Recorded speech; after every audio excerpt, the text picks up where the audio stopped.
विधानसभा निवडणुकीसाठी शिवसेनेनं आता ताई माई अक्का मिशन हाती घेतल्याचं कळतंय। विधानसभा निवडणुकीच्या पार्श्वभूमीवर शिवसेनेकडून महिला वोट बँकवर विशेष लक्ष केंद्रित केलं जात आहे। मुख्यमंत्री लाडकी बहीण योजनेचा प्रसार आणि प्रचार करण्यासाठी राज्यभरातील प्रत्येक जिल्हा आणि तालुका पातळीवर शिवसेना महिलांचे मेळावे घेणार आहे।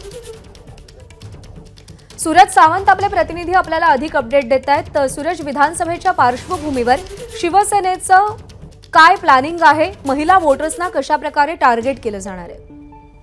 सध्या नक्कीच आपण पाहतोय की मुख्यमंत्र्यांनी माझी लाडकी बहीण योजना ही आणलेली आहे। त्याचा लाभ हा संपूर्ण महाराष्ट्रात आपण पाहतोय की त्याला उत्स्फूर्त असा प्रतिसाद मिळताना पाहायला मिळतोय।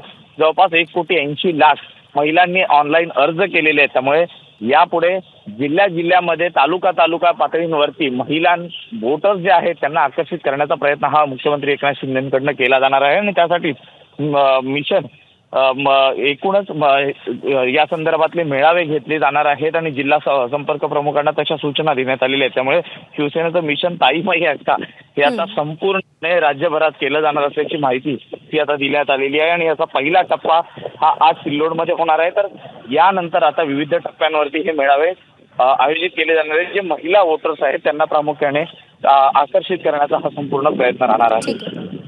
सूरज, धन्यवाद दिलेल्या माहितीसाठी। एबीपी माझा, उघडा डोळे बघा नीट।